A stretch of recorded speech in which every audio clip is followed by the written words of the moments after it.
This is the Spokane Soccer Show, and I am your emo host, Benji Wade. On today's show, Zephyr FC give the fans at One Stadium a proper send-off, and Velocity earn their first point since September as they prepare for the League One playoffs. And joining me to serve up only the best vibes about all things soccer in the fine city of Spokane, it is Ryan Harnetiaux of USL Spokane. Welcome to the show, Ryan. Thank you. It's great to be here. It's been a long time coming. Well, emo, because we just kind of said we bid adieu to One Stadium in Spokane until March. I don't even like saying it, Ryan. Brennan, are you sad? Yes, I'm very sad. When's the last time you were there, Brennan? I'm going to put you on the spot away. September was the last. Okay. I was good. I bought the Rumble Pass for the Velocity. I unfortunately never made it to a Zephyr game though. Match. So how dare you? Heartbreaking. But I will be there next year. So we'll make sure of that we'll drag your ass. Yeah. The two of us, we can do it too. Yeah. You're a big boy, but I think we can take you, Brennan. I think you could. Yeah. Okay. In case you don't know, or you have lived under a rock during I'm on episode 33 now of this podcast. Ryan Harnetiaux and his wife, Katie, were the founding owners of USL Spokane, meaning both teams, Velocity FC and Zephyr FC. Okay. And Katie is the president of USL Spokane. Ryan is the managing partner of, I'm going to say, Aquis Sports. Nailed it. Okay, here we go. I've asked this question to people in the past about the organization they come from. What the hell is Aquis Sports? Aquis is Latin for equal. Ooh. And so how did I not know this? I don't know. Just Google it, man. It means fair or equal. And when we needed a name for an entity that would own both teams, I wanted it to reflect what the mission was. And there you go. That is incredible. Yeah. Why did I not know that? Sometimes it's always the simplest answer.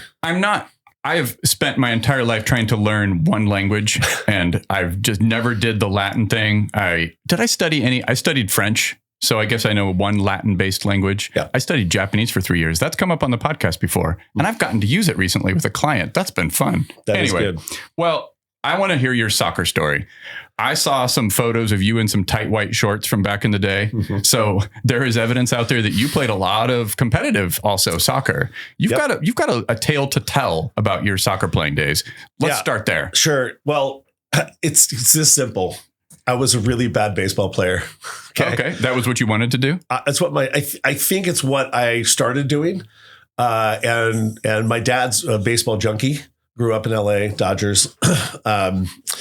And I wasn't as great at it because I had a little eye thing going on, which I ended up having surgery when I was a kid. But the eye doctor basically was like, you might want to get your kid into a sport with a larger ball. And so this is not a lie. I think my dad would probably say that this is the truth.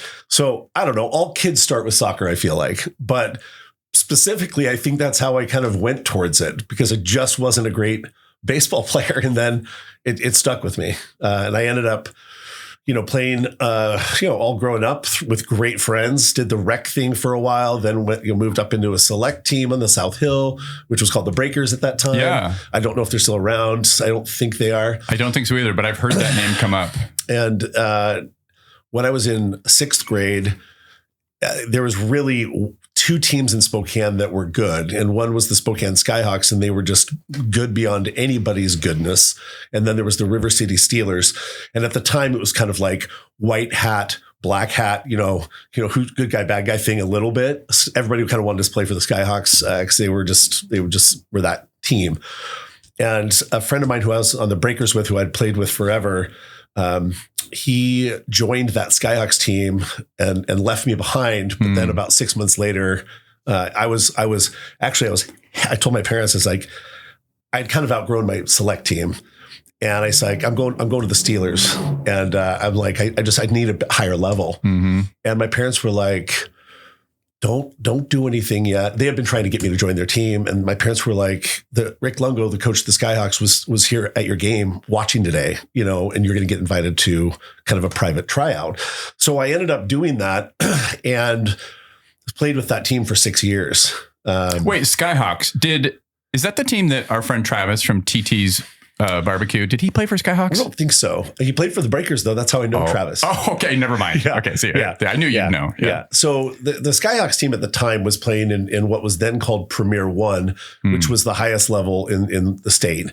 I think it's ECNL now, right? Maybe. Yes, that is what everything's called now. It's essentially, that's what it was back then. And we were the only team from Eastern Washington, from east of the Cascades. We were the only team in that league. So we spent all of our weekends on the west side of the state and forced, 10 teams to come over here and play us. And we ended up being just a very, very, very successful team. And we traveled to Europe when we were 16. Our coach was a terrific guy and really just wanted to give us the soccer experience that, was European. And so we spent, 2 years fundraising for it, couponing at stores, bingo. I mean, you name it. It wasn't really pay to play for us back then. I don't feel like, I'm sure my parents paid something, but we did a lot of fundraising to get there. So we spent 22 days in Europe when I was 16, and went, 20 and 2 when we were over there. Wow. What? We played in the Holland Cup, which is the biggest Harlem Cup, which is, I think it's still the biggest youth soccer tournament in the world. Did really well there. So anyway, did you say Harlem or Holland? Well, it was in Amsterdam. Yeah. But it was called the Harlem Cup. That's amazing. But anyway, we just had a coach that exposed us to all sorts of travel all over the United States, Canada, Europe. We were in France, Germany, England, and it was fun. So what position did you play? I knew you'd ask me that. Yeah. I would call myself, when I joined the team, I joined as a right back. Okay. But I was more of a utility player because if we needed to score a goal every now and then, my coach would put me up front. Okay. A lot of guys on my team could play anywhere. That's just the kind of team we had. Yeah. You could kind of plug in, and I just could plug in a lot of places. So I would say, and you didn't ask me this, but I'll offer it. Let's go. If I was to describe myself as one of our velocity players. Oh. If I was to say I'm not as tall. Javier Martin Hill? I would be like a Javi type. Ooh, love him. That boy's balling right now, by the way. Maybe a Colin Fernandez with a little mixture of kind of that enforcer role. I was going to say some FU in your game. Well, at the time, you're 5'10", 190 pounds of pure muscle. And it was just, yeah. So they are far better players than I was, of course. But but I had a blast. And then I played. At least you didn't say Trent Alexander-Arnold. No. The best right back in the world, although he's not really a right back. Anyway, yeah. No, and then throughout that time, all through high school, I played 3 years of ODP in Washington, and that was fun too. And never made it out of the regional stuff there. It was highly, highly competitive. But anyway, and a couple Spokane kids did over the years, but not many. So that's awesome. Yeah, it was fun. I always described myself as an exceptional mediocre player. That's what I was. I could go as far as club soccer would take you, but I don't even think by today's standards I would have ever gotten much of a sniff. Although probably some Division II, whatever college teams might have let me go fail for them. Yeah. Okay. I'm going to do a segment now, Ryan, because we have so much to get into on this show. In case it's not clear to everybody, thank you for all the submitted questions from listeners. We've got so much to get into. So I have a segment I want to do. It's called Spokane Soccer Show Shoutouts. So I'm going to do some shoutouts. And while I'm doing my shoutouts, and some of these will be familiar to you, and if you think of any, you can have your moment in the sun. Okay. Right. Sure. All right, here we go. I'm going to start with one that will be really familiar to you. Shout out Doctors Peterson. Yeah. Brian and Jane. Yeah. They are the newest investors now, this is a great inside baseball question. Sure. Are they just investors in Zephyr FC, or is it all of USL Spokane? No. So Aquis Sports is the entity that owns the club, owns everything in the club, and they are investors in Aquis. So they have an equal share in both teams. Okay. So when you do your announcements and it shows one kit or another, it's just because dealer's choice sort of a thing. I used the Zephyr kit for their announcement because I felt like the women's game. They have 2 daughters, and I wanted to give a nod to the women. And in case people don't remember, I've brought up Dr. Brian Peterson previously on the podcast because I'm doing a project in my professional life with his organization. Yeah. And when I sent him an email once upon a time saying, hey, we're going to do a project and we would love your participation in it. And I didn't know Dr. Peterson. And he wrote back and said, are you the guy from the Spokane Soccer Show? Yeah. I was like, small world. Yeah. So Brian's awesome. I've known him for, 35 years. Our little sisters played Premier Soccer together. Yeah. That's how I met him a long time ago. And Jane, I just met recently. I moved out of Spokane back to Seattle about the time that Brian moved back to Spokane and went to work at Inland Imaging. Okay. And he's a musculoskeletal radiologist and has worked in Denver with all the pro sports teams there. He was like their guy. Yeah. So, when we add to our ownership group, I was joking last night at this dinner that we all had together with the coaching staff, but it's nice to have some doctors in our ownership group because especially one that's a sports medicine expert. Yeah. As you know, we're dealing with all sorts of injuries related to the body. And so it's awesome to have him on board. He's a fantastic person and we're excited to have him. He's a complete badass. And shout out to you for getting that pronunciation correct. Musculoskeletal radiologist. I had to write that word down and force myself phonetically to overcome the challenge. But yeah, he's got a couple miracles that he's worked in his past with athletes. So it's awesome to have him in our midst. So shout out Dr. Brian, Dr. Jane Peterson, 100%. Newest investors, and friend of the podcast. Shout out Whitworth Women's Soccer. Oh my God, they're on a tear right now. The Pirates are 8-4-2 overall. They've won 4 straight games. I've talked a lot about Spokane Shadow in the past, the WPSL team, and 2 of their standouts on the Whitworth team this year, Bailey Trejo and Yassine Bitabale, lead the team in points. Bailey has 5 goals and 4 assists, and Yassine has 6 goals and an assist, and they're just on a tear right now. So shout out Whitworth Women's Soccer team. Yeah, it's awesome. Shout out friend of the pod, Gonzaga women's soccer player Amelia Warta. She previously, or in the last week, I should say, was announced as WCC Offensive Player of the Week because she had a goal and 2 assists against WSU in a 4-3 thriller. The first ever Pac-12 competition between these 2 teams. Presenting sponsor, Flat Stick. The Largent brothers are big WSU supporters. Yeah. So every time I've been like, hey, we should do something with Gonzaga, they're like, yeah, but can we also do something with WSU? And I'm like, hey, we will. There is a player, speaking of the WPSL women's shadow team, named Becca Skinner. She's a local senior. She's committed to WSU. So when she starts playing her college career at WSU, we will definitely pay attention on the Spokane Soccer Show. Even though it's not quite Spokane, we're definitely going to include WSU. 100%. We have to. Okay. And wait, what else happened? Oh yeah. Amelia also scored a goal in yesterday's heartbreaking 2-1 loss. They went up 1-0. Amelia scored another goal and they lost to Santa Clara 2-1. The Gonzaga women's team has had a very up and down year. It's been a roller coaster, but they have found enough form to where I feel like they should, doesn't matter what happens for their remaining games. I forget, they have 1 or 2 games left. They should feel very, very good about how they've done with 7-8 transfers that left that team. Yeah. You know the story. Shout out 509 Syndicate. Okay. Yeah. If you didn't go to the game, which game was it? It was Saturday night. It was Saturday. Yeah.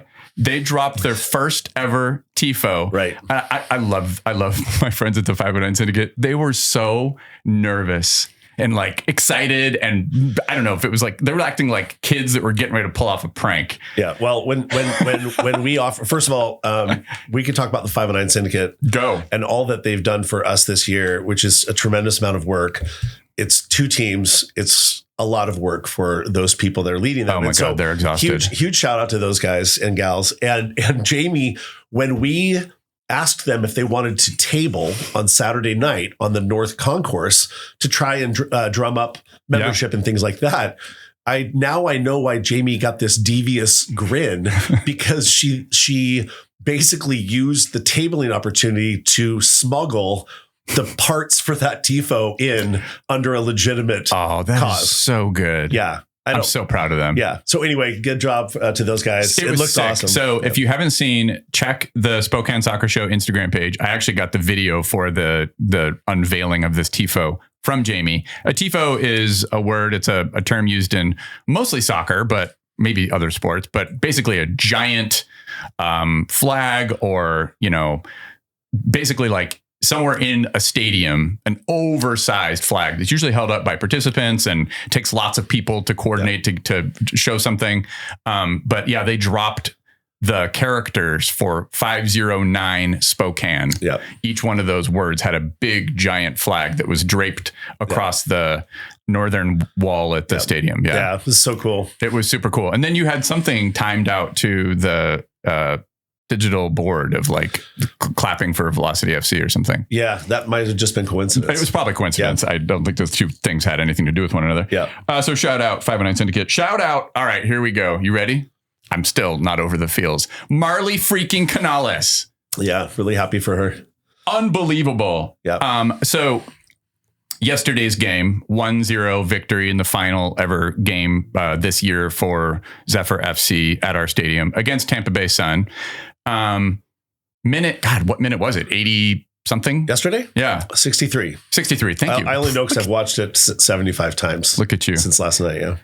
I ran into my friend, previous guest on the Spokane Soccer Show, Ryan Shelley of Side by Side Spokane. Shout out, Ryan.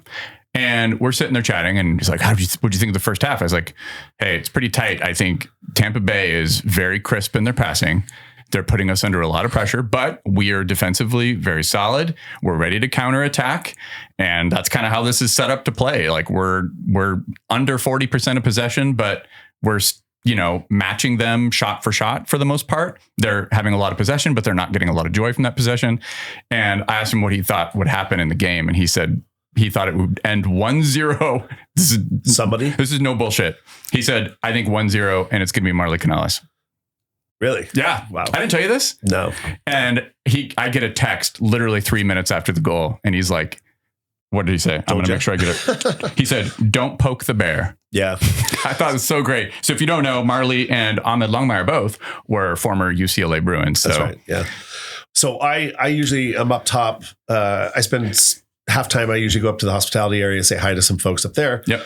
And then I mosey down the south side of the top of the stadium. I kind of wind my way down, and usually I like to stand behind the south goal for the last 15 to 20 minutes of the game, mostly because we're behind and I want to be there when we have something great happen. Of course. And I happened to walk by up where section 109 is, and one of my investor group members was standing there, and I was like, do you usually watch the game from right here? Because usually he sits up in his seats. And he said, yeah. And I said, you want to go stand with me behind the goal? You can come down there with me if you want. He goes, yeah, I'd love to. We got there, and then 15 seconds later that happened. It was insane. So I was standing. That wasn't your video though? No, I didn't even have time to pull my camera. I video a lot, but I didn't have my camera out. We were just chatting. And then when Marley struck that ball, it only had a second and a half before it was in the net. But in my head, I was like, that ball is going in the upper right. Yeah. It was amazing. I actually know, not because I'm stalking you, nor do I have a tracker, a find my phone thing. You're not in my contacts for that, but I know your journey in the stadium. Yeah. Because it's similar to mine. Yeah. I always start on the north side because we're attacking that goal. Yeah. And then I'll often go up to my season ticket seats, which look like the view you get from television. That's why I picked those seats. I needed to be able to see shape and structure and tactics and all that other kind of stuff, right? And then I'll make my way down a little closer. Lately, I can't lie, I love standing in the kind of breezeway area right outside of concessions. Yeah, that's where I usually stand. My folks sit there in those seats. And close to the 109 section, South Hill herd people. Yeah, well, I'm usually standing at 106 in the concourse. And just it's a great common spot. So it's perfect. Yeah. And that goal was absolutely astonishing. I mean, the technique on it. I love that there is some person on Twitter who has like 36,000 follows, and he's a trainer and some type of soccer content creator. Beast mode guy? Beast mode. Thank you. Uh-huh. Yeah. And he did a breakdown of it and nailed it. He's like, the technique was flawless on this. Like that is a textbook first time. She's a little under the ball, which is going to send it up. It was a riser, like to use a baseball analogy. Like, oh my God, she just crushed that ball. It was incredible. Breathtaking. So happy for her. She earned that one. She had just taken a couple shots in the previous few minutes too. From outside the box. Oh, I thought you meant like Marley had some. She was gunning for a goal, and then she gets fouled. Yeah, that's what I was going to say. A little nose to nose. And I don't know if you watched it back, but on Peacock yet. I haven't, no. Well, the announcers, right before Sarah Clark took that kick, the announcers were talking about, we'll see how Marley reacts to this. Sometimes and then the next thing you know, they're Bam. like, oh, that's how she's going to react. She's going to react with a upper 90 goals, what she's going to do. Yeah. Final shout out One Stadium. This is why I'm emo today, folks. We're going to miss you. Let me ask you, how did you feel about the weekend? Tell me about your experience of those two games. Like, did you have vibes? Are you like that kind of person that's like walking around going, taking your temperature and like, how do I feel about this? Is it until March? No, I don't. I came into town. Well, I am Thursday night. Yeah, no. Saturday night was a blast. The guys fought hard. They did. First point since September 6th. Knoxville has Lee Viedman told me this weekend. They've been this way for a while. Knoxville has the #1 defense in men's pro soccer in the United States across all levels. That's coming up. They're very good. So anyway, the guys play great. So no, I tried to just enjoy Saturday night. I'll take a tie. At that point, it didn't matter. I was just happy to be injury free. I hope that we say, that's the case, but, and we played on our front foot 100%. And so we gave the fans a really entertaining game. And then after the game, I posted a photo today about it, but we gathered with all the players in the middle of the pitch. I saw that. That was sick. With our front office staff. We had some chocolate and some champagne and just toasted the season.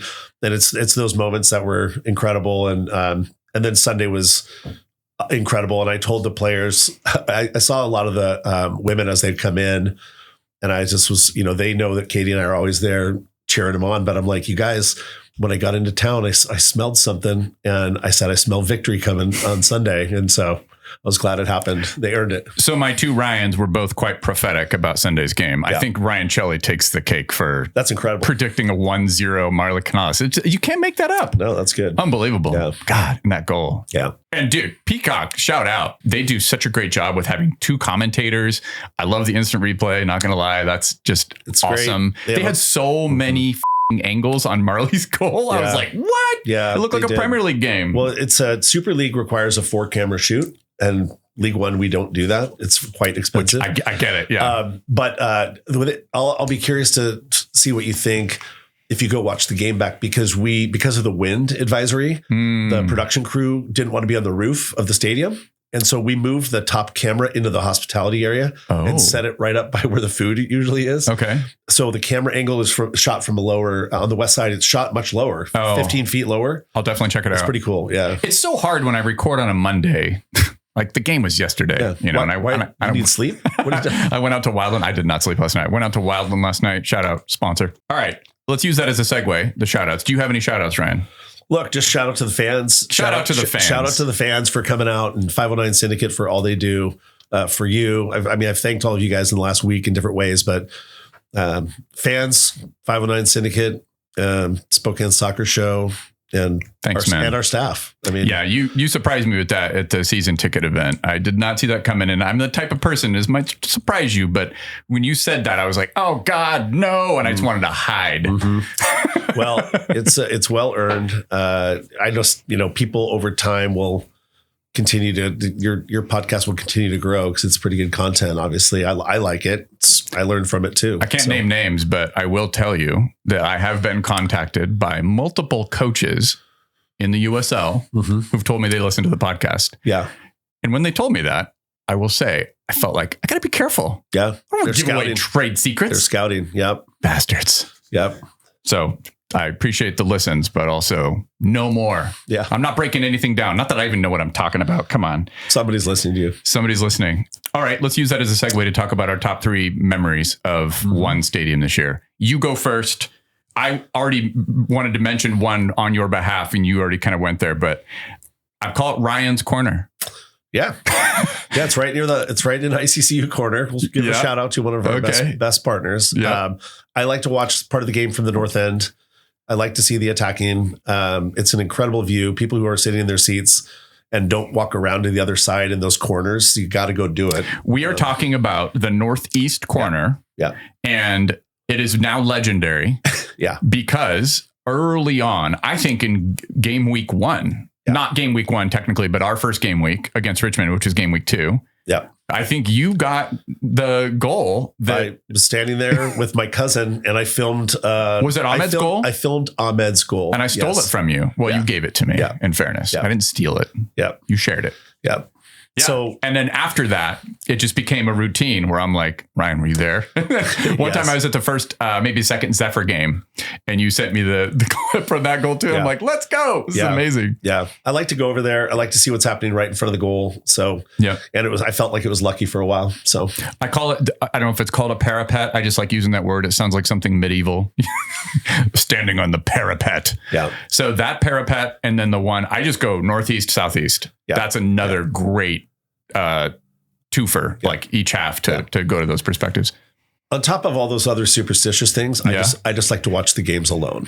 Dude, I mean, me too. I don't like to talk while I'm watching, and it's probably bothers people who are like having conversations the whole game with someone next to them. I like to watch it. So. You've probably noticed that about me. Mm-hmm. I'll stand next to you and I might throw out a couple things, a couple quips or whatever, but it's not natural. My natural game state would actually be, not, this sounds terrible, but it's true, would be to be at home on my computer. Yeah. Where I'm taking notes. Right.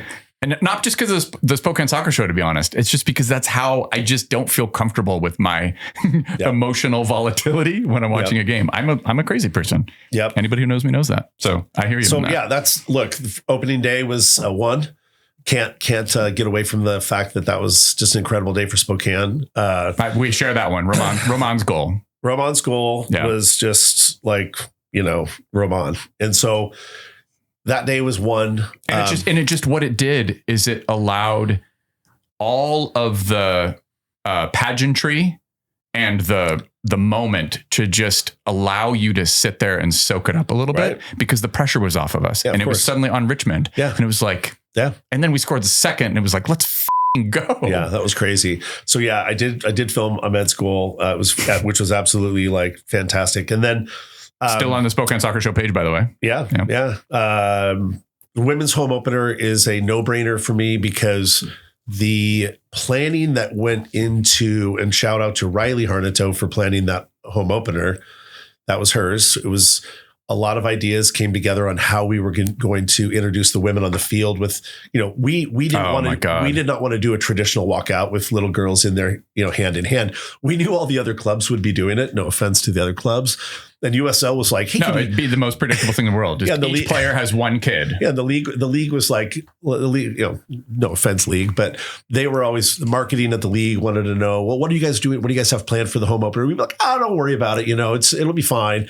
We didn't tell anybody because there was a couple teams that had Friday night games and we were not going to be divulging what our walkout was going to look like because somebody would have ripped us off for sure.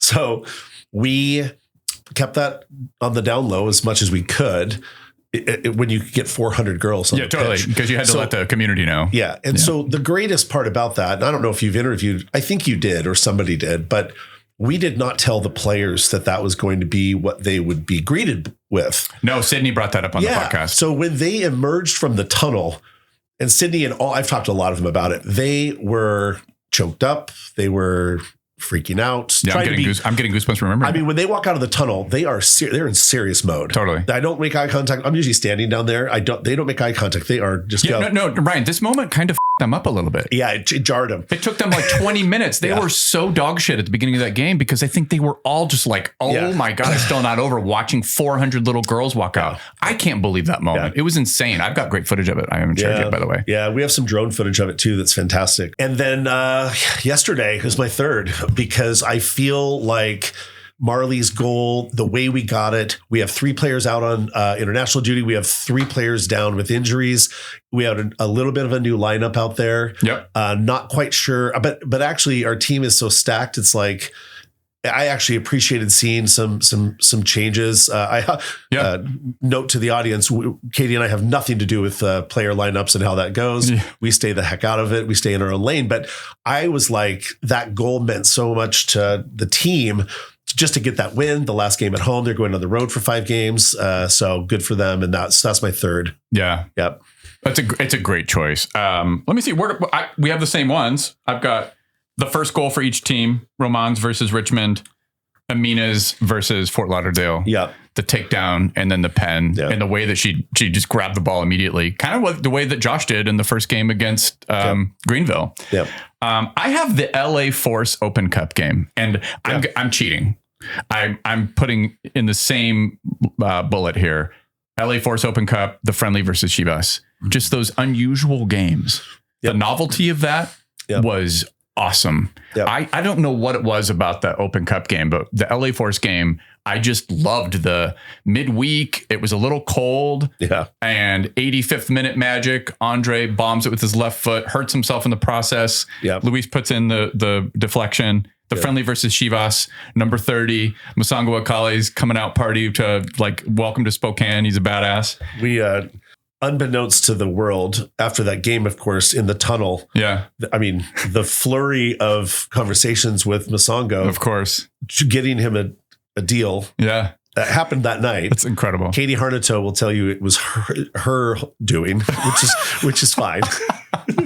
I think I was in the coach's office. You can have it, Katie. It's yours. I think I was in the coach's office having a pop with people, and the coaching staff was getting ready to have a conversation with him. And of course, it doesn't just happen with him. It happens with him and his agent and others. Yeah. And so anyway, but it was a very cool moment. It's the most urban legend moment yet for this club, I think. And I'll tell you why.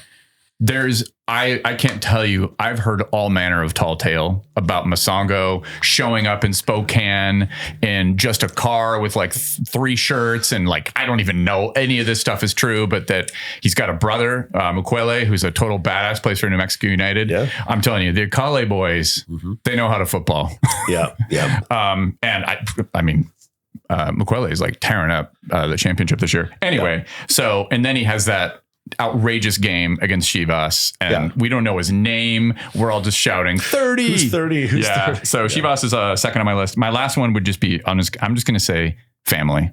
My own, bringing my daughters and my wife to the games and them watching through the lens of like dad's doing this weird podcast and meeting all these players. I think I'll include the community itself as part of family. And then I have to shout out for my favorite memories of One Stadium this year, the parents of players. Right. Just the number of parents that have come up to me and said hi and introduced themselves. It feels great because it's a big part of the mission of this podcast, I think, is so many of these players have families from far-flung regions of the world and they get to hear about it. And so Pierre Reedy's folks came up.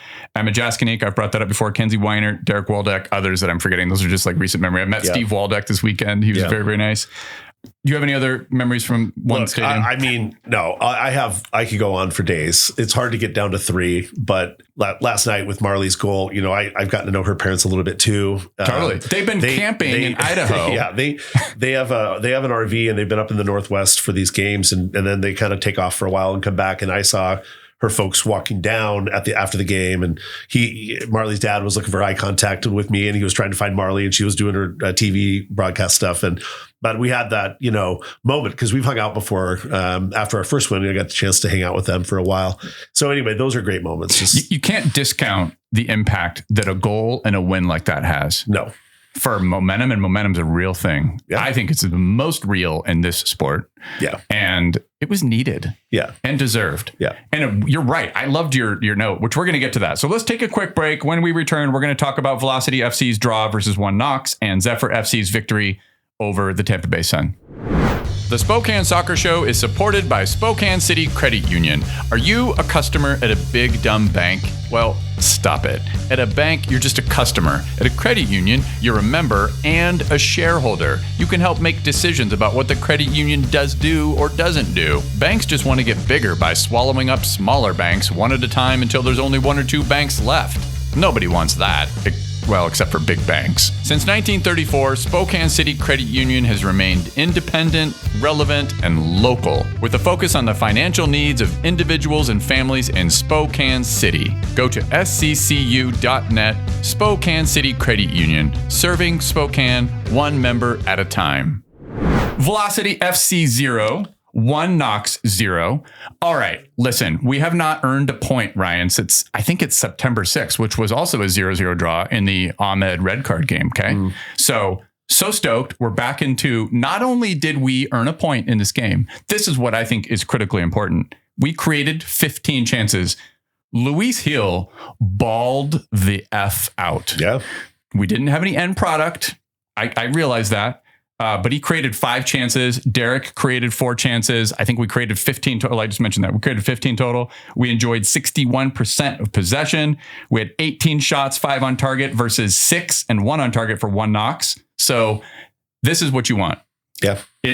Again, we're the XG battle. We're obviously going to win that. And I know that doesn't get you the win, but we didn't concede any soft goals. We didn't concede any goals. Clean sheet. Let's go.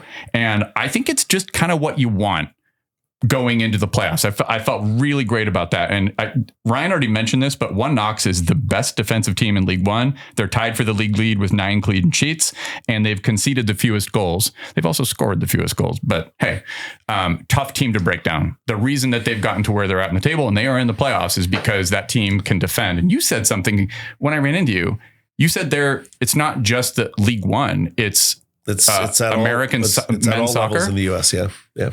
Just in terms of clean sheets and whatever. Yeah.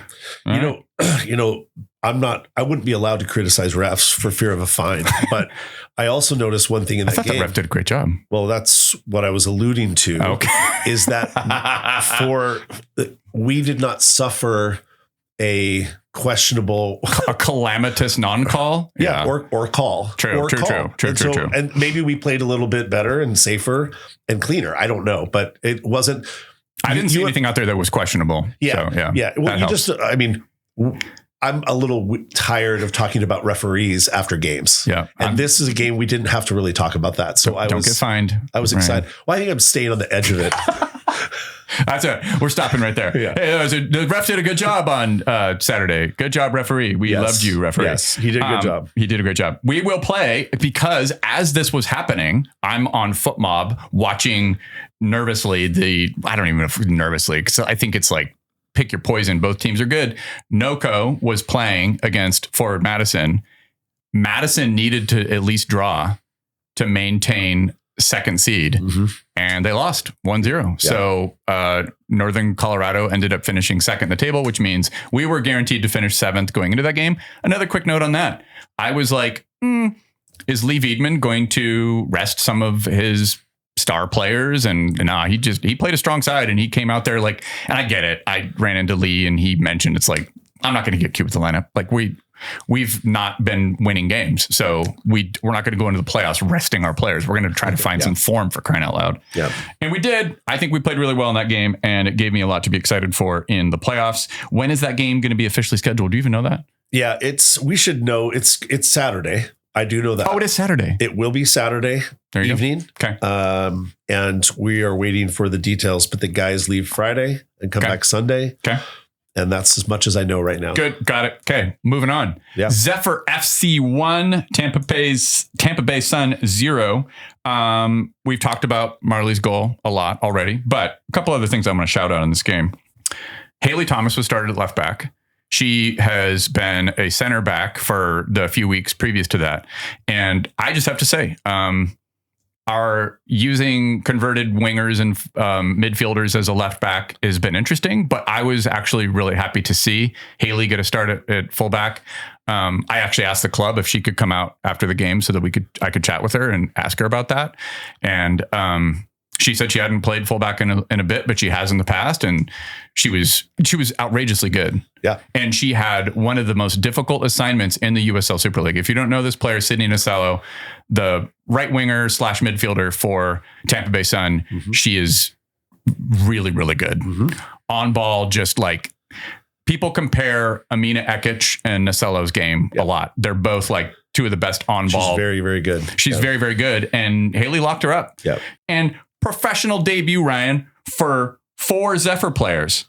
Yep. Oh my God, did I forget to write them down? I'll remember. Julianne Valeran. Yep. Molly Rouse. Yep.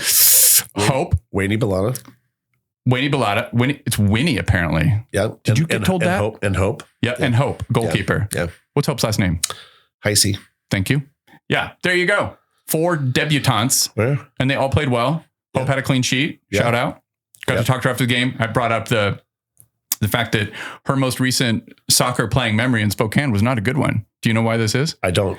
She played for University of Arizona, and the first ever game that Spokane Soccer Show, before it even existed, I went to watch Gonzaga women play, and they beat Arizona at Luger Field 3-1, and Hope was the goalkeeper. Oh yeah, maybe I knew that. And she was like, yeah, it felt really good to write some better memories about playing soccer in Spokane. And it was her professional debut, and she got a clean sheet. Yeah, Hope. Let's go. She's an amazing person, and I think we have her on loan from Kansas City Current. Oh, she a lone player? I believe. Oh, that is right. You're right. You're right. That doesn't mean a thing to this, but she is awesome, and you're going to need to go watch you need to go watch at least the last 25 minutes on Peacock. Okay. Because I didn't know this, because after the game I was charging around doing stuff on the field, but mostly just congratulating players. But on the broadcast, they zoom in on her as soon as that whistle blew. Oh yeah. And I was just like, wait, so emotional. Oh, that's awesome. Oh, it's like a tearjerker. And then her, Sydney and Haley, I think, were walking her back. Oh man. I think it was just like a tough game, and to come away with a clean sheet. Hey, she had 5 saves. Yeah. So shout out, clean sheet. Hope, good job by you. Good job, Hope. We are now tied on points in the league table with Tampa Bay. And Tampa Bay is actually one of the better teams in USL Super League. Don't get it twisted. I don't think they've had the results that they would have expected to have at this point, but they've got some badasses on that team. And next, wait a minute, I got to shout out a couple players. Marley, 7 duels, 3 tackles, 2 chances created, 2 block shots, and the goal.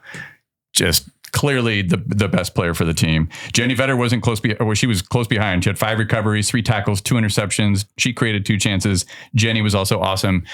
All right, I'm going to have either Jamie or Abby back on the podcast because we've got games until December 14th for Zephyr. So stoked on that. Let's take one more break. When we return, Ryan is on the hot seat to answer listener questions and talk about the past, present, and future of USL Spokane. Awesome.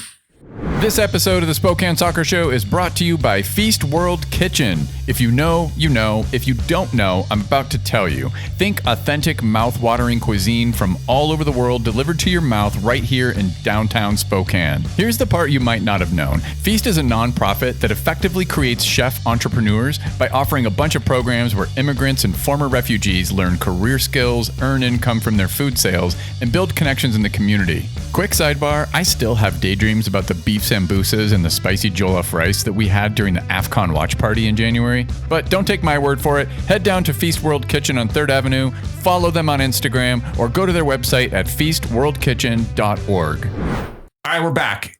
Are you ready for this? I can't wait. It's the moment people have been waiting for. We have so many burning questions for Mr. Ryan Harnetiaux. Let's set the tables, though. Year 1, done and dusted for Velocity. Zephyr have 6 games left through December, but they're all on the road. Okay. Mm-hmm. They play on Thursday, Halloween, against Brooklyn. Can you tell us, I'm going to start here, of what to expect next year? And we're going to start with League One and Velocity because they just finished their inaugural regular season. Yeah. Look, I don't know. I mean, the answer is I don't know. Next question. Well, let's pause for 1 second. I mean, we've already said publicly that we control about 65% of our players.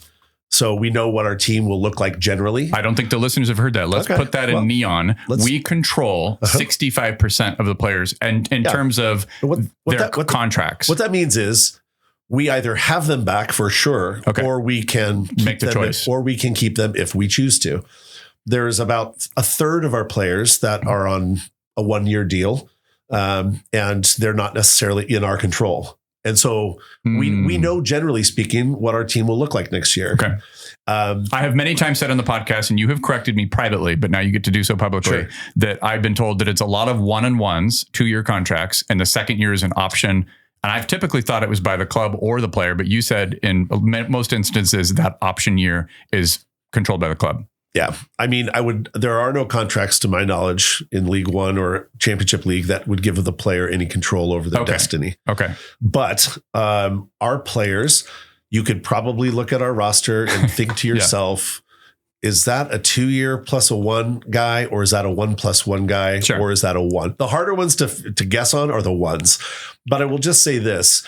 Fans will be happy with who we have on longer deals. Yeah. Okay. There won't be too many surprises there. And I've already prepared listeners since I think the very first podcast where we were talking about the game against Greenville, game week 1, that part of the enthusiasm we express for these players will be wherever they go in their careers. Yeah. If I won't even name names because people will read between the lines and be like, oh, is Ahmed going somewhere? I just said it. If Ahmed were to go to some other, like go to the championship, or any of our players were to be signed by, especially if they were signed by a league above, but even if they just ended up at somewhere else in League One, we will always support them. That's just the way that this is going to go. We're in third. The Velocity are playing in the third division. Yeah. That means there will be movement in both directions. And the other thing I want to be clear about is this: we want people to move on. Okay. Yeah. That's a sign of success. If people move on, something's going right. Yeah. If they move on because we can't retain them, then that's meant to be for our club. Totally. If they move on because they've outgrown League One and we either sell them, which is part of our business model, of course, but we want players to play at the highest potential that they can play at. So if we develop a player and they get an opportunity, we are going to try and make that happen if we can. I have mentioned this before, and I don't think I'd like to hear anything you could directly speak to about this, but the sale of players is not common in the USL. Well, it's starting to be. Oh, I mean, here's the thing about USL. Everybody likes to, and no offense, league, everybody likes to keep everything really quiet. Okay. The reason why you hear about player transfers is because those player associations, the player unions want to publish. They want to, some federations, probably all of that's very public, right? Yeah. But everything's very guarded within USL. There's transfers happening all the time. We transferred a player and made money in December, 2 weeks after we signed somebody for Velocity. Yeah. A championship league wanted this player in Tulsa, and so we sold him. Yep. And it was the first money. Swahi. Yeah, I mean, I was like, nice knowing you. Good luck. But we're not going to hold a guy back. He was a Union Omaha player that you sold to Tulsa, correct? I can't actually. I thought he was with I think we got him from New Mexico United or something. But But we ended up. He never even made it into market. No. And so anyway, that stuff happens. Yeah. But you just don't hear about it because it's not reported. Everybody is. And there's amongst ownership group members, there's talk about we want that stuff to be more transparent. People, we need the data. Okay. You also need the buzz that it creates. Yes. USL. This is my note for USL. Yeah. Get into it. Yeah. USL, you might hear about the $1.5 million fee Orange County collected on, somebody going to Benfica or somebody. There's been some big sales that have been great, but you're not hearing about the $25,000, $50,000, $75,000 fees. They're happening. They are. Yeah. You just don't hear about them. And I think it'd be great for the club to know that stuff. I would like to. The Adam Schefter of it all. Yeah. It'll look, it's all developing. It'll happen. All right. My friend Alex, League One updater, shout out Alex, the great Alex Ashton. He needs this information. Give him some juice, USL. Well, when we all agree to get the information out, it'll be as a group. Okay. Everybody needs to be on the same page. Otherwise, you're giving away too much information, and it's got to be even. Agreed. So. Good point. Yeah, you can't have one club who never discloses. Next year, 6 teams. Okay, I'm going to correct my math on any of this that I get wrong. 6 teams are joining League One. AV Alta FC, which is in Southern California, Northern LA County. Yep. Okay. FC Naples. You could probably guess that's not Napoli. That's Florida. Yep. Portland Hearts of Pine, not to be confused with Portland, Oregon, Portland, Maine. Yep. And just a really unique and cool brand. Mm-hmm. Excited to send the boys out to play in Portland, Maine. Santa Barbara Sky FC, another SoCal team, obviously. And Texoma FC, which is a North Texas group, co-owned or part-owned by the Gronkowski brothers. Yep. Rob Gronkowski, if you know, you know. And Matt Barnes, former NBA player. And Westchester SC, which is in New York City. Did I miss any teams that are joining next year? No, I think you nailed it. Okay. So there will be 6 teams joining, but we're losing minimally. I'm not going to put you on the hot seat here. Lexington SC and Union Omaha are going to the championship. But question marks surround a couple of the teams that are in League One. We won't talk about that because it's too much speculation at this point. But did I miss anything? Minimally, there will be 16 teams in the league next year. I think I can say it's 17. Okay. Omaha is not leaving League One next year. It's the year after. Yeah. I'm a dumbass. Yeah. It's like the worst kept secret in the league.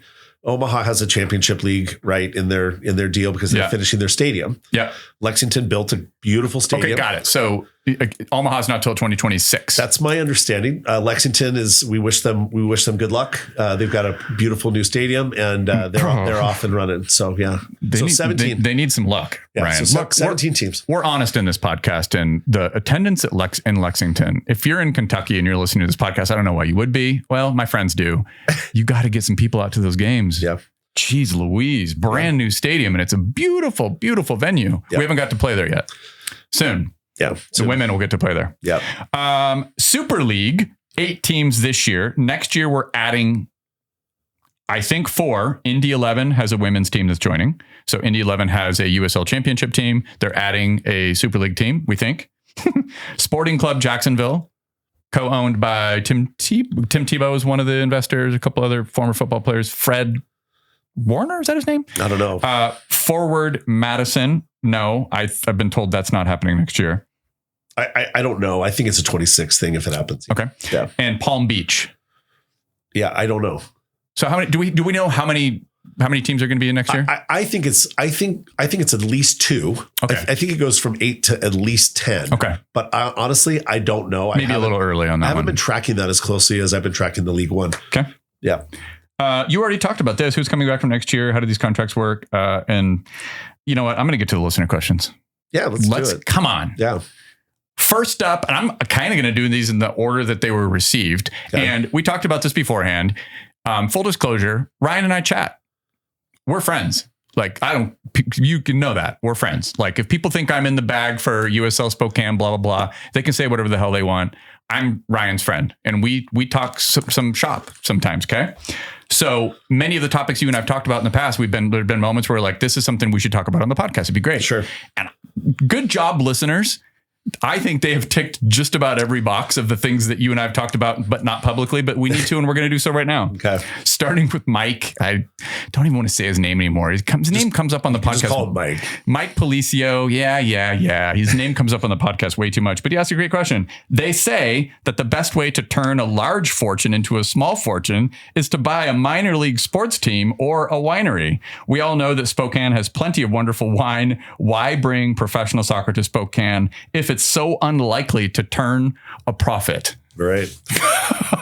Yeah. I mean, look, it's, by the way, a correction there in that statement would be that it's just minor league teams that are losing money. I was just going to say, okay. Yeah. Good point. Every MLS teams are losing. NWSL teams are losing $5 to $10 million a year. MLS teams lose money. Your favorite Premier League team, I will tell you this right now, whoever you are out there, I don't care if it's one of the big 6 clubs, Manchester City, they operate at a deficit. Yeah. I'll say this. First of all, we didn't bring this to Spokane to lose money. Okay. So I felt that the stadium, the situation with the stadium and the long-term lease that took, a year and a half to negotiate allows us to build this the right way in a uniquely great venue downtown that serves the community in a really big way. Now, does that mean that we're not going to lose money? No, we will. And we knew that we were going to lose. We knew that we were going to lose a substantial amount of money as we built it up. But I will say this, there are teams operating in League One that are break even, and it's taken them 5-6 years to get to that number. You need a great fan base. You need a stadium situation that works. The financials around the stadium works. This is not Ryan and Katie Harnetiaux's fortune being lost. I have partners. We have investors, as we've talked about. Yep. There's shared risk in this with people who looked at the long-term investment potential for these clubs. No one goes and buys these clubs for the cash flow. If you're an investor in any sports franchise, you're there for the long-term appreciation and the enterprise value of the club. Sure. That's the simplest way to say it. And by the way, that is not a very well kept secret. That's just how that's how this works. We're not breaking new ground here in Spokane. No. So why did we do it? Because I made a phone call one day out of curiosity and thought, who else would do this the way I thought it could be done? I had a very I knew the stadium was going to be built, and the second it got approved and USL was awarded the ability to put a League One team here, they started moving dirt around, and then I made a phone call, which turned into another phone call, and so I felt like, and I hadn't watched one episode of Wrexham, and this is not we're not doing a copycat thing here. I just felt like this could work here. And Katie and I were really intent on bringing a women's team here. And Super League at that point was in the works. It was an idea, right? It was more than an idea. Okay. It had been in the works as a Division II sanctioned league. Mm-hmm. And that's, we would not have done this. I've said it over and over again. We would not have done this project without a women's team. It was originally going to be just the pre-professional team. Yeah. There was no talk of, there was going to be two teams. There's a pre-professional women's team and a men's third division professional team. Yeah. Yeah. And as it turns out, and so, I was kind of like in for a penny, in for a pound. Like, we weren't going to do it without a women's pro team. The pre-pro team will happen in Spokane, and I don't want to dive into that today. Sure. It is still on our long-term plan for doing that. Mm-hmm. For those who are wondering where it is, we decided to defer. There are already 2 collegiate level kind of all-star summer league talked about teams. them. Yeah. And the reality is we felt like it would be a crowded space, and we needed to focus on launching the pro teams, which I can tell you has been nothing short of an incredibly complex, challenging year, which I don't think has ever been done before in this country, launching 2 teams in the same year. But to answer Mike's question, we did this for the community, and we did this also as a long-term investment that we felt would grow in value over time. And that's why we did it. And we knew that in the short run, we were going to be funding losses as we built. Every business does that. Yep. This isn't new, a new phenomena. So we hope that the business becomes break even within a few years or so. And we think if we build it the right way, as a community-centric thing, and we have the right brand, and we grow and build our brand, we think that the fans will come and the business is sustainable. So. There's a follow-up question to Mike's question from a listener named Wenji Bade. And Wenji Bade wants to know if Ronaldinho invested in Greenville. We've got the Gronkowski and Tim Tebow situation that we talked about a moment ago. When do we get Steven Gerrard to invest in USL Spokane? Yeah, we'll see. There's always people swirling around. Okay. We do have some celebrity owners in our group, which we've made public last year. There will be more, but yeah. M.E. Williams, shout out Emmy, we love you. Velocity has this question. The Velocity have had a very thin roster for most of the season. While Zephyr had a full squad from the start, there were times during the season when we had less than 5 subs on the bench. Is the plan to continue running thin with Velocity in the future? This is actually a really good segue from our last question. Yeah. Katie and I gave Coach Feedman a budget. Okay. And how these things go off the rails. Okay. Yeah. And when I say off the rails, I mean completely off the rails, is you don't have any roster discipline at all. Yeah. There are not salary caps in League One or in Championship League. Okay. Right. The owners can come in and some have done it. I won't name names. Yeah. If you're a billionaire owner, you can go pay what you want, and that doesn't produce results. Okay. So, wow. But my point about this is, we were intentionally disciplined with how we spent money, and we came in. It will probably be disappointing to hear this. We came in under budget. We could have spent more, but just because you can doesn't mean you should. Totally. I also thought I could have partly answered this just because we were, beset by some really, really unfortunate injuries. Yeah, of course. And then at certain points in the season, as you know, you can bring a player in for a short-term contract. We've done that. We've done that with Joe and Luke. They've come in from the Championship League to help us out. We brought in Anwar joined us. I mean, we filtered guys in throughout the season to help with that. But frankly, the injury situation, it was weird. Yeah, I think it's a bit of a one-off to have that many bad injuries right off the bat. Totally. But to answer the question, our budget is higher for 25 than it was this year. We didn't cram it down because we didn't spend the money. We grew it knowing that, okay, Coach Feedman and Gareth and Katie and I have had a chance to see what that got us. There's obviously, we're going to be filling in some gaps that it's not me, they see. And, we probably will go spend some additional dollars. But what I will say about the roster size also is this. It's not just about player pay. If we bring in another guy, we've got to house that player. Yeah. So if you want to talk about how these things go off the rails and lose money, we spend almost $500,000 a year housing our players for Velocity and Zephyr. That's $40,000 a month. Okay. So our players don't pay for their housing. We pay for it. Yep. If they don't want to be in our housing, which is fantastic, by the way, it's furnished, it's awesome. They can take a stipend and go live with their girlfriend or wife. And some of the Velocity players do. And some of the Zephyr players have partners in town too. But the bottom line is, if you go add 4 players, you're not just adding salary and benefits, you're adding housing and food, because we feed our players very well too. The player experience in Spokane, and you can go talk to anyone else in the league, at Super League and at League One, it's the best in the business. And that's why people want to play here, which I joked about at the season ticket member event. Yeah. The thing is, you can probably tell if you've been a regular listener to this podcast that I have conversations with other markets. Yeah. And what Ryan is saying is very much backed up by the anecdotes that I have been on the receiving end of, or have experienced, I should say. Yeah. The other thing I wanted to ask as a follow-up from Wenji Bade is, what about youth players? So they did this thing in the USL where you can have either and it's not age limited. It can just be any amateur player who's not on a professional contract. They can be signed to your hometown roster, your home game roster. Yep. For like a period of 48 hours or whatever. And then they're just there to be kind of a warm body. Yeah. And it wouldn't help you on the road when you have injury issues, but like, that has been a question that's come up. I can assume why that hasn't happened, but I might as well ask you if you know anything about it. Like, how come we haven't taken advantage of that opportunity other than the Chivas game? Sure. Well, I'm not going to speak for Coach Lee. Okay. Okay. Yeah. We, as you know, we have youth players training with us all the time. Yep. Anywhere between 2 and 5 youth players from various clubs around Spokane are at our trainings every day.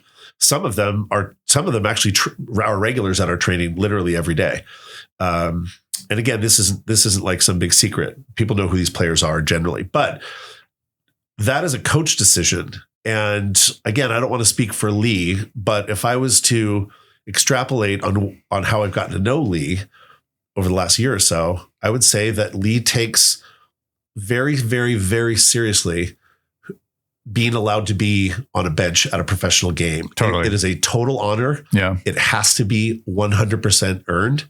And he's not going to give it away to somebody just because it looks good. Also, I think people forget how many players we've signed. It's been a lot. I mean, since like even some of these injuries have happened, whether it's Ish or you mentioned Luke and Joe and Anwar. Lately, just in case people don't know this, you can name 6 players to the subs.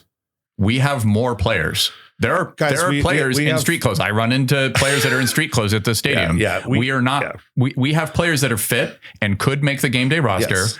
And these are professionals with professional experience, by the way. Yep. So I don't think we're in that territory. It's been a long time since we've been into the one that Emmy's referring to. The average fan maybe in Spokane doesn't realize that we can only suit 18 guys. Exactly. And we have 25 on our roster right now. Yeah. And those guys are upstairs during the games sometimes, and they're watching. They're in the stadium, believe me. Yep. But they generally watch together in a group. They're either sitting in the hospitality area or down by the field. Yep. But that's the deal. Another question from Emmy. Love the $12 seats that have been offered at the last few games, giving more fans that might not be able to afford the tickets otherwise an opportunity to come to the games. Will this become a more frequent situation? And are there plans to pair those tickets with maybe a drink or food item or maybe a special team branded item?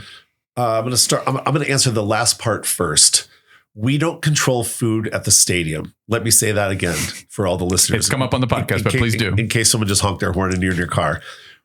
USL Spokane does not control food at the stadium. We do not control food prices at the stadium.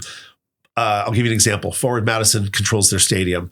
So when they pop up on social media with like a cheese curd special coupled with a beer and a ticket for $30, USL Spokane can never do that. Yeah.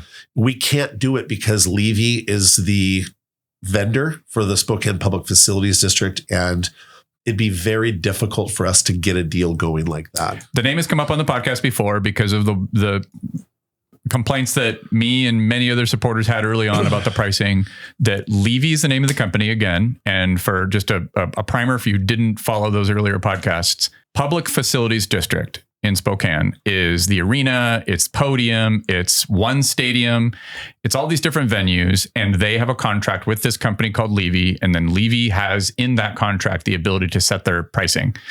And that pricing, and we all know this, is rather unfortunate for people who live in Spokane. And it's a question that comes up later, and we will get to that in a moment. But to speak to that, so sorry, the $12 seats. But to get back to the first part, yep. The answer is yes. The east side is a part of the stadium that, is all bleachers. We wanted to make it more affordable. We changed pricing during the season this year. Mm-hmm. We changed it again at the end of the year to try and, boost attendance, get more people out for the last few games. It worked well. It did. We love seeing fans on that side of the stadium. And we'll do some things in the spring when we get going again. Okay. That will make it a regular thing. Cool. Yep. Mick Benton, shout out Mick, wants to know if you could change one thing about the first season, what would it be? Like snap my fingers and that didn't happen. Sure. Look, if I could change one thing, well, from a competition for, I would have take it whatever direction. I mean, about midsummer, I think in my mind, I was like, okay, there's a chance we could get to fourth and host a home playoff game. Sure. If we could have hosted a home playoff game, we wanted it really badly for Spokane. Yeah. It would have been absurd that we could have accomplished that. Yeah. But in midseason, it was trending. Yeah, it was. So if I could snap my fingers and get that, I would. But also, I'm kind of a big believer in the journey. Yeah. And so the fact that we're in this, and actually Lee Veidman, he talks about it a lot at these public events. These are big swings up and down throughout the year. And you got to the important piece is, can you get out of that? Mm-hmm. And so if we had just kind of like been good and gotten to fourth, we wouldn't feel the way we do now. Yeah, totally. So I remember when we lost the Charlotte Independence game early on, watch party at Flat Stick, shout out Flat Stick, the great presenting sponsor of the Spokane Soccer Show. Shared sponsors. I know, let's go. And that agonizing no call on Pierre Reedy. I walked out of that fine establishment that night smiling, because I was like, the pain in that room when we got the double whammy of no call on Pierre Reedy, and then Charlotte goes down to the other end of the pitch and scores a goal, and they win. Yeah. Alvarez. Yeah. Great player. Love to get that player. That agony is so important. Yeah. You need to, the roller coaster is there because like the agony of losing is what makes yesterday so fantastic. Yeah. That's the beauty of live sports. And I wish we could have given the fans a few more wins at home, of course, because that makes everybody feel great. I described it as, I always thought that the aspirations for year one of an expansion team. And I love the stat that only 3 USL teams have made the playoffs in their first year as expansion teams. That making the playoffs was the goal. The stretch goal would have been hosting a game. Yep.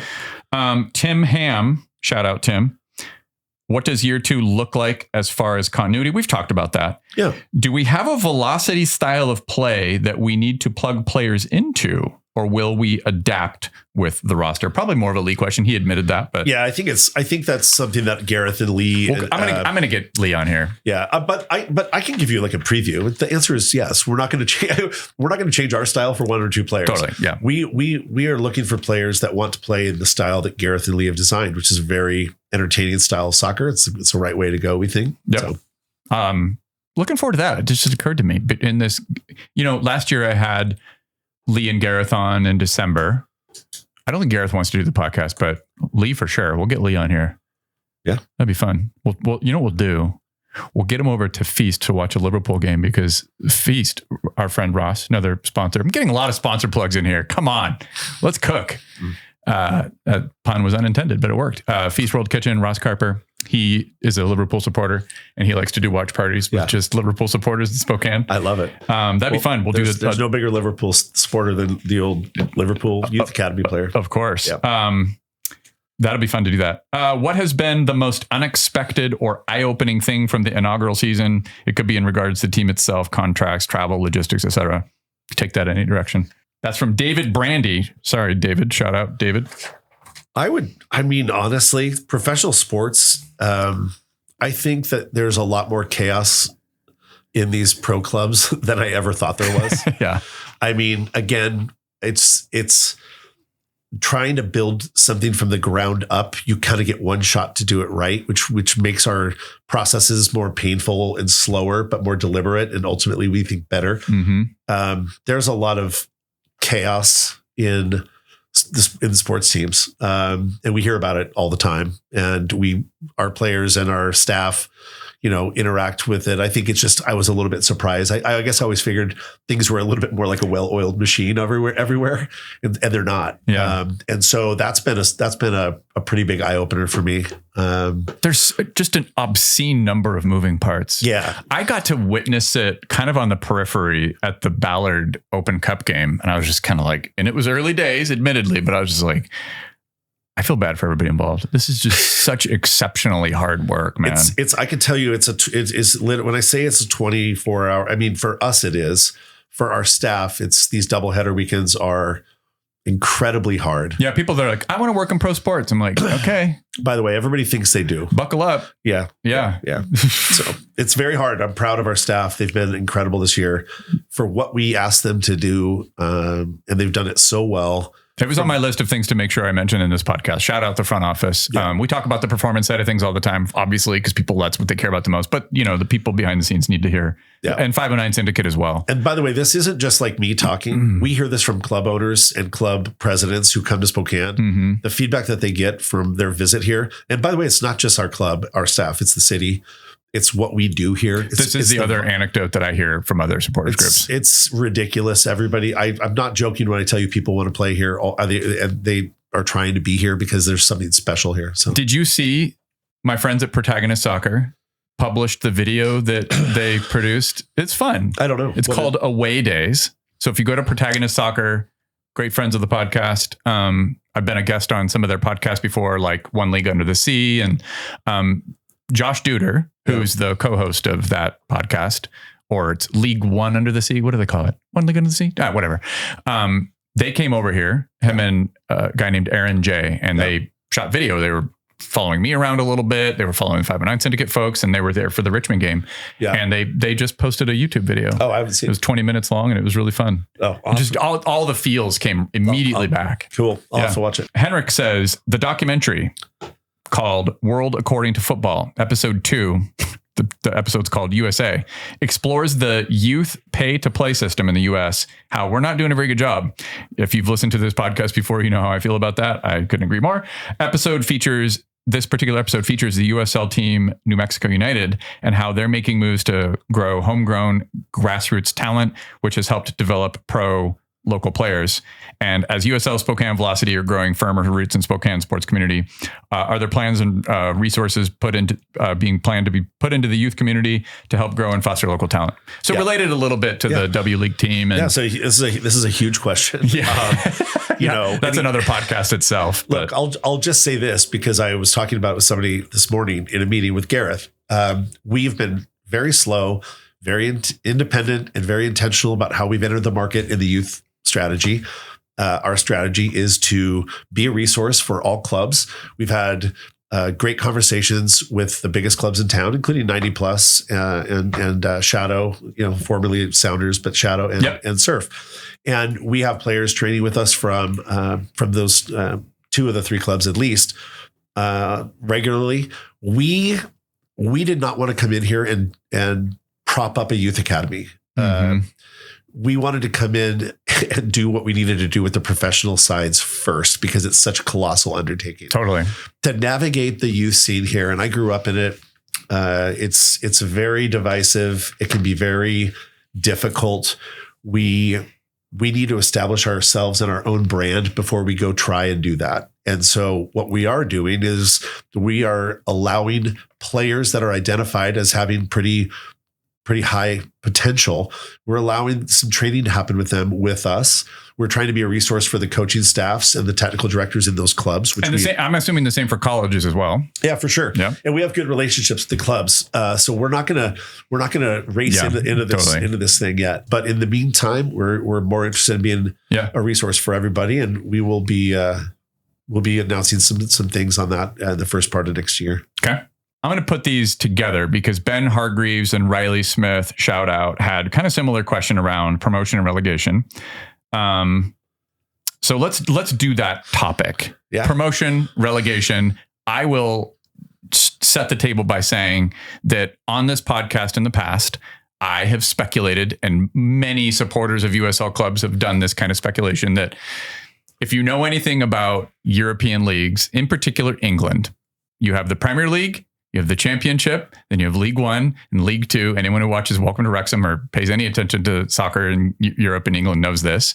And in the United States, USL has Championship, League One, and League Two. And anyone who squinted could look at the teams in the Championship and go, a lot of these teams are in markets that would definitely qualify by, what is it called, Pro League standards in the United States from the US Soccer to be Tier 1. So could there be a USL Premier League? And anyway, let's take the whole topic of pro rel, promotion, relegation, any direction you want.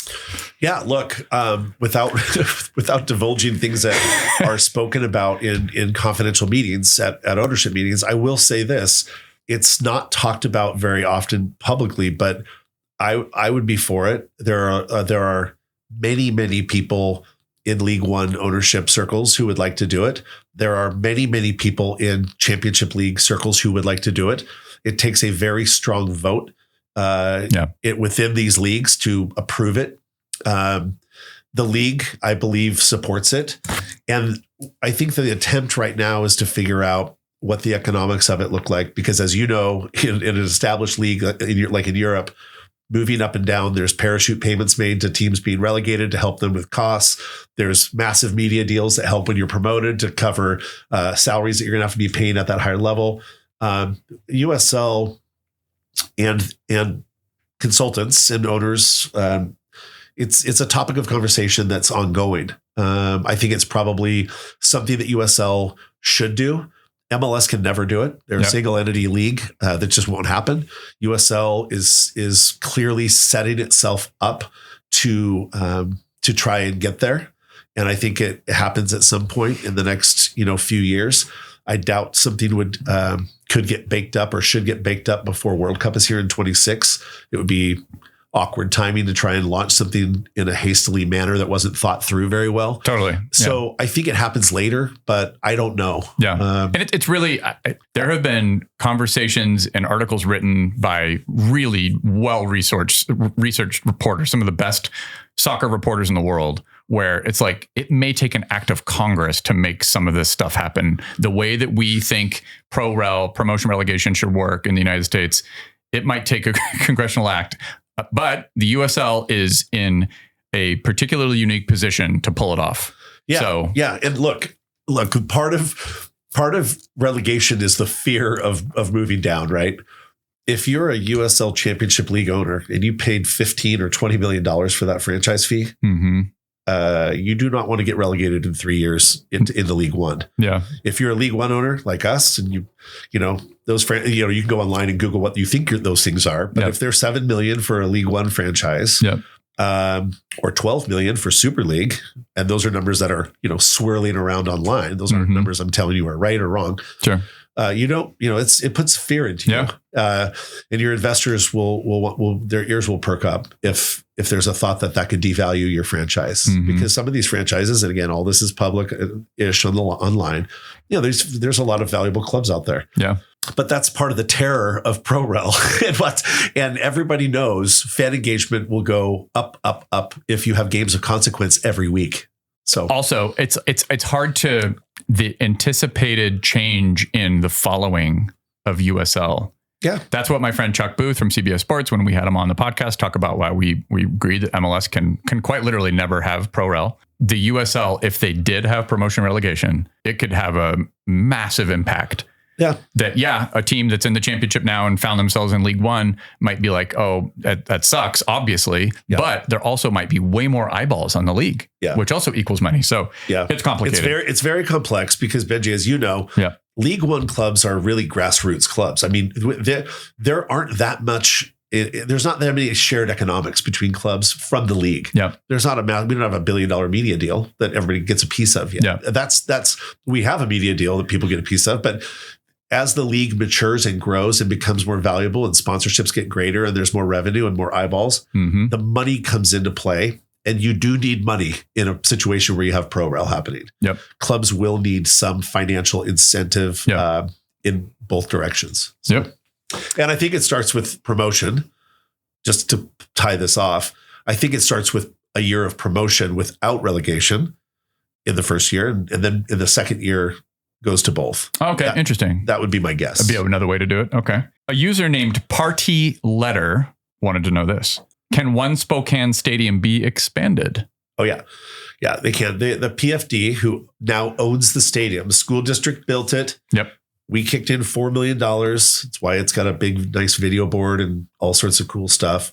PFD owns the stadium. They engineered it to be able to add 3,000 bleacher seats on the east side. So it is ready. If they ever do want to expand it, it can go up to 8,000, I think. So for concerts and things like that. Where would it be one more time? It basically would sit on top of the east side. There'd be another deck. Got it. There'd be another level over there with 3,000 to match the seats. grandstand on the other side. I don't know if it's quite that tall, but yes. Sure. Yeah. Okay. Metal Steve wants to know. He says, I'm a season ticket holder who's already renewed for next season. We love going to matches. Can Ryan speak to the high cost of everything? Now, he mentions beverages, which we want to make sure we're clear again, that is not something that USL Spokane has control over. That's the Public Facilities District through a contract with a company called Levy. However, he's also asking about ticket prices, and he's comparing, he compared season ticket prices to looking up, I think it was Brooklyn FC. So do you take that in any direction you'd like? Yeah, look, I haven't had to really answer a season ticket or a ticket price question since before we announced our initial pricing. I think there was a lot of fear around it and rumors and whatnot. And then when we actually announced the pricing, I think everybody was like, oh, that's not terrible. Yeah. So what I think would be really helpful for you listeners, Ryan, would be you have to, if you're going to do comps on pricing, you have to try to find the best apples to apples comparison you can. Yeah. And that's where it can get really, really difficult really, really quickly because of the stadium situation, et cetera. Yeah. Can you sure. I'll just start there. Yeah, go. There is no comp in League One for us. That's the reality. Okay. Madison has a 4,000 person stadium that they control completely because they own it. Their cost of doing business there is much lower than ours. Madison is a different, it's just a different situation. Richmond, same thing. They control their stadium out there. Those are stadiums that generally fill up. But by the way, Richmond Stadium is huge. It goes Richmond, Madison, Spokane in terms of attendance too, by the way, which we're really proud of. And by the way, Steve, thanks for renewing your season tickets. Our renewals, by the way, are crushing the averages in USL for expansion clubs. You typically get about 50% of season ticket members renewing, which is a horrendous drop off. And we're going to end up renewing at a much higher percentage than that. So awesome. Thank you for renewing. If you haven't done so yet, please go do it. It's really helpful. Ticket prices, we've tried to offer a wide range is all I can say. We spend a tremendous amount of money to be in One Spokane Stadium. And that's the best way to answer it. The fan experience there is the best in the league, I think. With when you walk into that stadium, what you feel, what you're seeing, the premium seats that we had to spend, the $4 million investment that we put in as a club, as an ownership group, went to pay for all that experience. Okay. The hospitality areas, the seating, the big video board, the digital LED ribbon, things like that. I don't think, if we're 10% higher than the average League One ticket, I believe I think our average ticket price through premium and other is about $29 a ticket. But actually, if you look at the average cost, we give away about 500 tickets for free a game. People don't know that either. We give them to charity. We've given literally, 90 plus as an example. We've given hundreds and hundreds and hundreds of tickets to different organizations because we know that people need help. Yeah. So we've tried to do that, but our prices, we feel, really reflect the kind of game day experience that people are getting. We provide good benefits and good salaries to our players and to our front office. And I can tell you, as an enterprise that's losing money, we don't charge high ticket prices so that we can go take vacations. That's not what's happening here. We will spend this year to be in One Spokane Stadium. We will spend $600,000, $700,000, something like that. Next year it will be more. So it's an expensive place to be. But the benefit is if you go there and experience the game day, it's pretty spectacular. Early on in the season, I mentioned the U.S. Open Cup game against LA Force. You and I had I wouldn't call it a tense conversation, but I was like, I wish we could do better on the bleachers. So I'm happy to see, as somebody who, again, this is an independent podcast, I don't have any official connection to the club, that I'm really glad to see a move toward filling those bleachers. Yeah. That was the number one thing if you want to call it a criticism or some feedback from me, that was what it was. And so I, like Emmy, agree that the bleacher move, that's really, really going to be, I think, critical to attendance next year. Yeah, for sure. We're wrapping up on Scott Linklater. Probably heard that name before. Oh my God. Scott, of course, has a multi-part, probably because I should have just had him on the podcast here, but how has launching this club been harder or different than you expected? I think you've spoken to a little bit about that, but if you feel like you've covered that enough, we can do his other questions. Yeah, it's been exponentially harder, of course. Look, when I like had this little brainchild, I had no doubt about what I wanted it to look like and feel like. And that piece of it, I think we've stuck the landing on that pretty close to what I wanted it to be. It's certainly just at the beginning. So we're going to evolve. We're going to do things better next year. We're already starting to plan for all this stuff for next year.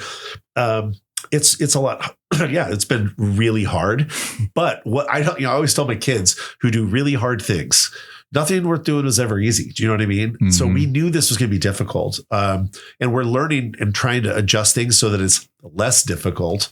The other thing is, and this is unique to Spokane, Katie and I are owner operators here. Okay.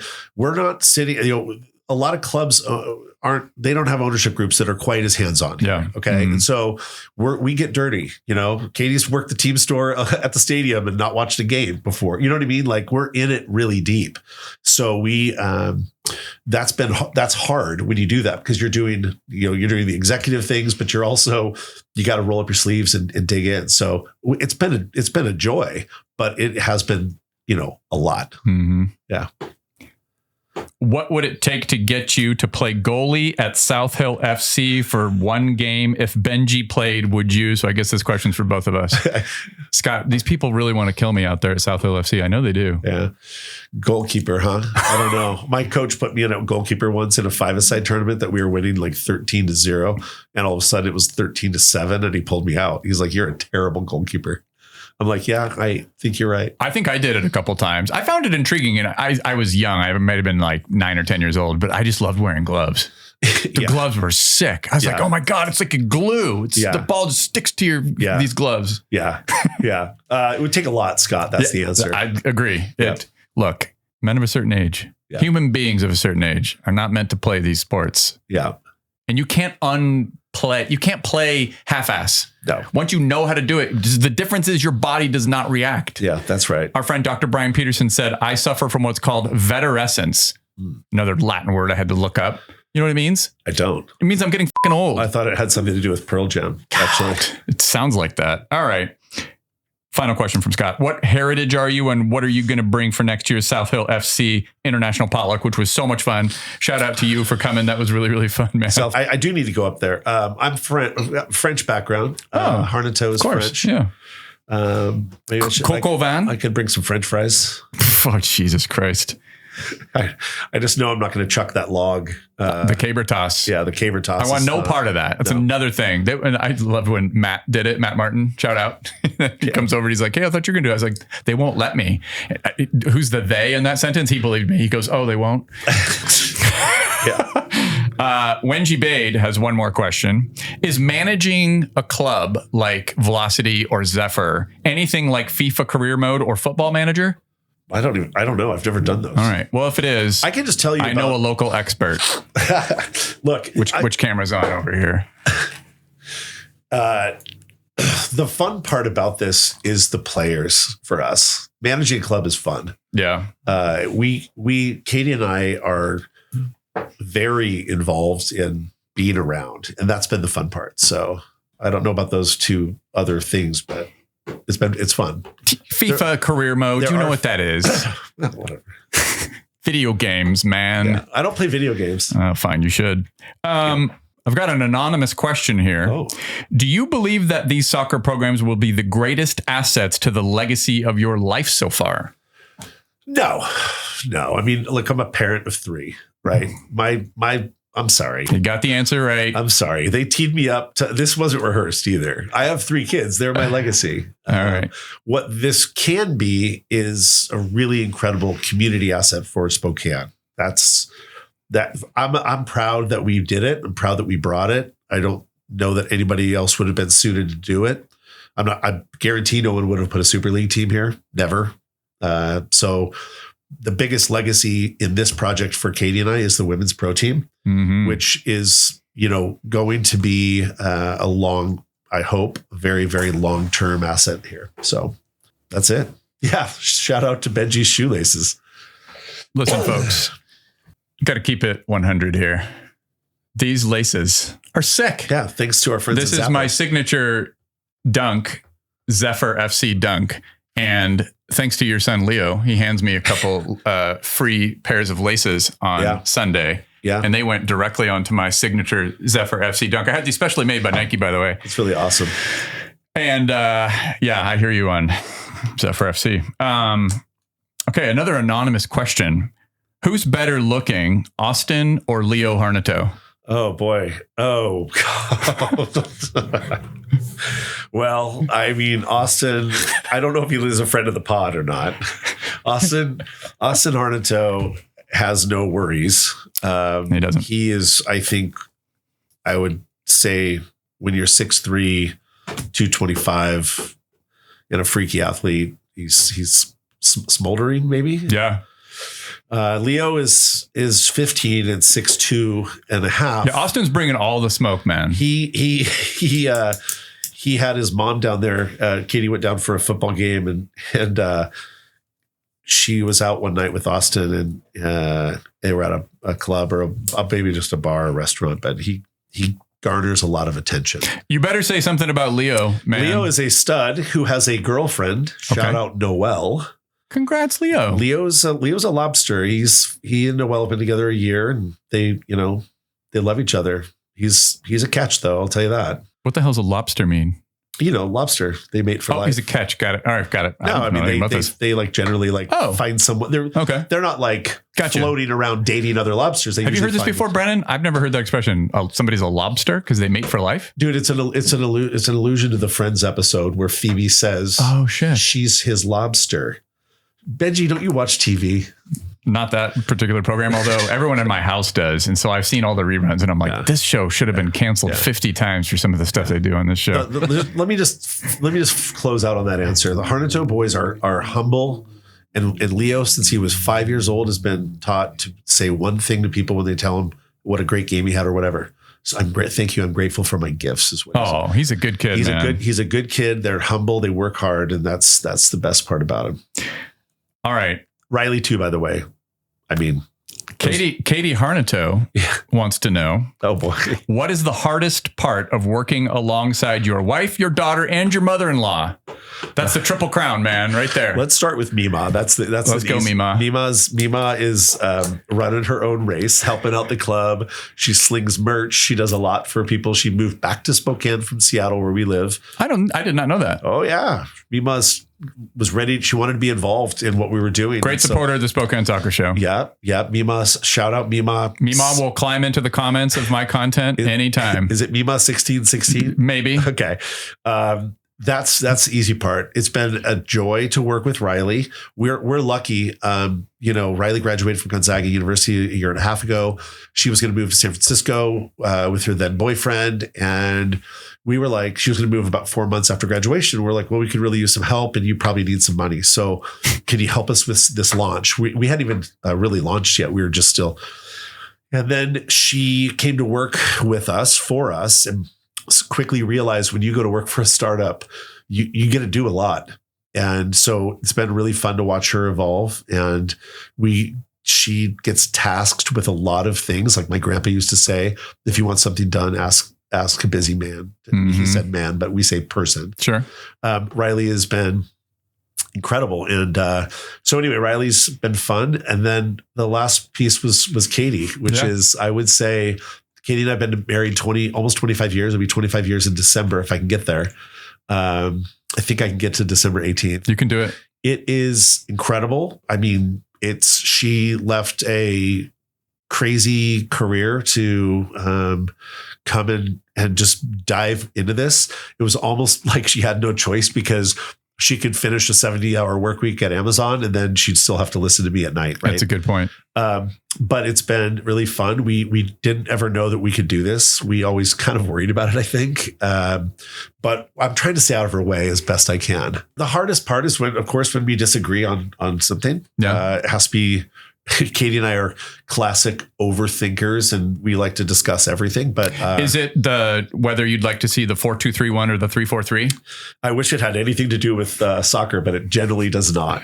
I know it wouldn't. But it's been great. Okay. We're going to do this again. I have many plans of what to do during this kind of 2-month interregnum between December when the Zephyr stopped playing and March when they're back in Spokane, but they will actually start to play again before Velocity does. Yeah. So it's an interesting time period how that's going to work. Probably a week ahead, maybe. It's close. Okay. We know we have a home opener March 8th. Okay. It's baked. Okay. Hope there's no snow on the ground. Well, we went long on this podcast, but I hope everybody appreciates the tremendous amount of knowledge, resource, information, ideas, anecdotes that came from it. Yeah. I want to say one thing though about Zephyr and Velocity. Go. Just something for next year to think about, because we have heard from people about our time changes on games. Oh, yes. That was a really hard decision to make. Yep. We know we're never going to get perfect. Somebody who was great on a Sunday night at 6, who is really unhappy that it's a 2 p.m. game. Yep. We apologize. We will never get it 100% right. So, but what I will say is next year, what you can expect to see is a well-scheduled change of days and times for Velocity and Zephyr. We will not have Zephyr games on Sunday only. We will be giving the women's team a Saturday night game for 50% of the games. That's our goal. Okay. There are scheduling considerations, but I want people to realize that because they should not expect Zephyr to be playing on Sundays. So if you are a season ticket holder, we're going to do our best to accommodate your schedule, but we also want the women to have the Saturday night under the lights games. Exactly. Okay. And so there will be a change. I'm so glad you brought this up. Yeah. Because I knew this and I don't think a lot of my listeners probably don't know this at all. Yeah. This is great. So it's coming. Okay. And it's coming next year at some point. One other question that did come up a lot, and I'm like, never even occurred to me, but I was like, that sounds amazing. Double header ever? Maybe? I think it would be really tough to pull that off. But it'd be sick though. I don't spend know. All day at one stadium. I don't know. I just never say never. Yeah. I think if you tried it once, just for giggles. I think one thing you can expect next year though is we may not have Shivas back, but we will likely try and do some other. Gotta get another friendlies. That was amazing. Yeah, we're working on it. It was so fun. Yep. And I'm hoping, and by the way, we've got some potential crossover with some NWSL teams that want to play us. Okay. Some are willing to come here and some are not, but we'll see what we can work up. We're super proud to have. Shouldn't be too hard to get Kansas City Current to come here. We got a couple of their players. Come on now. Yeah. Let's go, Patrick and Brittany Mahomes. They can come here and try and pack up their players and take them back, and they'll fight them the whole way, maybe. Ryan, thank you. Your feedback, I just want to close with this, is often the first that I receive about the podcast. I'm sure there have been many times I say something you don't like, but you've never, not once, tried to influence what I say. I know I've said some things that you're like, oh, that was a kick in the nuts, but hey, somebody had to say it. And if it was you, fine. I've always said I'll stay positive on this show, but you take the shit with the sugar when it comes to the podcast. And I appreciate you for that. I appreciate your feedback and the fact that you listen regularly. You are literally often the first person I'll get feedback from. You shouted me out at the season ticket thing. And I told you I don't sleep, man. Yeah. When that thing drops at midnight, I might be your first listener. You may or may not have asked me a couple of times to be like, hey, could I get an early sneak peek at this thing? More importantly, I want to thank you and Katie and the rest of the front office for bringing soccer to Spokane. We owe you for doing so and all the hard work that goes into it. It's appreciated. It's still, I have moments where I do take inventory sometimes when I'm walking around the stadium and just go, make sure you appreciate the moment. Make sure you appreciate the moment. Yeah. It's not always easy to do when you're in the middle of watching a game and you're like, invested. I appreciate you saying that. We are happy to do it. And what happens every single game, I get a lot of strangers come up to me who know who I am and they thank me. And I feel very I feel very uncomfortable in a way because it feels nobody should be coming up to me and thanking me, but it is nice. And it's a great, how do you think I feel? I have a stupid podcast. You brought this freaking soccer to here. It's a great, but what I mean is that's such a great reminder, and Katie gets it too. So we appreciate people saying that, and we're so glad it's here, and we'll just do our best to give the fans what they deserve. Stay tuned. Much more to come on the Spokane Soccer Show. We've obviously got Zephyr FC going to be playing until December 14th. I will have either Abby, Jamie, or both. Sometimes we'll see getting on the podcast to talk about those games, and much more to come. Thank you once again, Ryan Harnetiaux, for coming on the Spokane Soccer Show. Thanks for having me. Appreciate it. Up the falls.